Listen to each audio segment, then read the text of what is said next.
যে প্রতিশ্রুতি নিয়ে বর্তমান সরকার ক্ষমতায় এসেছিল তা বাস্তবায়নে ব্যর্থতার পরিচয় দিচ্ছে বলে অভিযোগ করেছে ১১ দলীয় জোট। জুলাই গণহত্যা সহ সব হত্যাকাণ্ডের বিচার নিশ্চিত করতে না পারলে সরকারকে ক্ষমতা ছাড়ার পথ খুঁজতে হবে বলেও হুঁশিয়ারি দিয়েছেন জোটের শীর্ষ নেতারা। তাদের দাবি, দুর্নীতি, চাঁদাবাজি ও দলীয়করণের সংস্কৃতি থেকে দেশকে মুক্ত করতে আরেকটি বিপ্লব অনিবার্য হয়ে উঠছে। মঙ্গলবার রাজধানীর বিজয়নগরে আয়োজিত ১১ দলীয় জোটের সমাবেশে এসব কথা বলেন নেতারা। আওয়ামী লীগ সরকারের আমলে সংগঠিত গুম, খুন ও গণহত্যার বিচার দাবিতে আওয়ামী লীগের প্রতিষ্ঠাবার্ষিকীর দিনেই রাজধানীর বিজয়নগরে ১১ দলীয় জোটের সমাবেশ। এ সময় বক্তারা অভিযোগ করেন, আওয়ামী লীগ আমলের গুম, খুন ও গণহত্যার বিচার প্রক্রিয়ায় গড়িমসি করছে সরকার। দেয়ালে দেয়ালে আমাদের শহীদের উত্তরসূরিরা বারবার লিখে দিয়েছিল, লাখো শহীদের রক্তে কেনা দেশটা কারো বাপের না।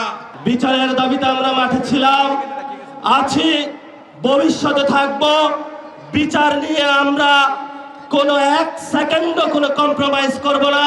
আমির জামাত যে ঘোষণা দিয়েছেন, আরেকটি বিপ্লবের প্রস্তুতি নিতে হবে। আওয়ামী লীগের রাজনৈতিক ভবিষ্যৎ প্রসঙ্গে বক্তারা বলেন, জুলাইয়ের গণ অভ্যুত্থানের মধ্য দিয়ে দলটি দেশের মাটিতে রাজনীতি করার নৈতিক অধিকার হারিয়েছে। যে রক্ত দিয়ে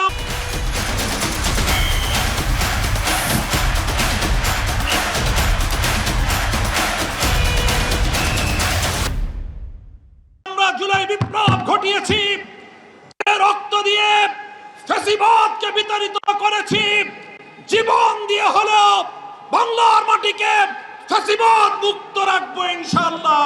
আমরা স্পষ্টভাবে বলতে চাই, গণহত্যার মাধ্যমে আওয়ামী লীগ বিচারের কাঠগড়ায় দাঁড়িয়েছে, আর সংস্কার বাস্তবায়ন না করার ফলে বিএনপি জনগণের কাঠগড়ায় দাঁড় হয়েছে।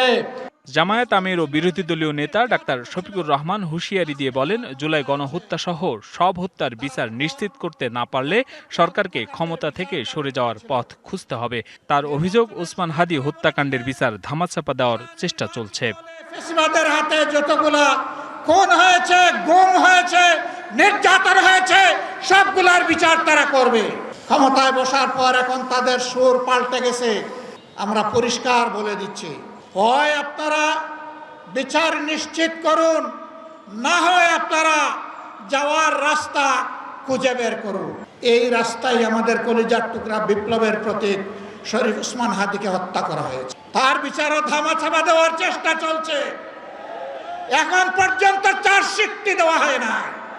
দুর্নীতি, চাঁদাবাজি ও দলীয়করণ মুক্ত দেশ গড়তে আরেকটি বিপ্লব অনিবার্য হয়ে উঠেছে বলেও মন্তব্য করেন জামায়াতের আমির। নতুন পুরাতন কোনো ফ্যাসিবাদ মানি না। Hasan Al Mamun, DBC news, Dhaka.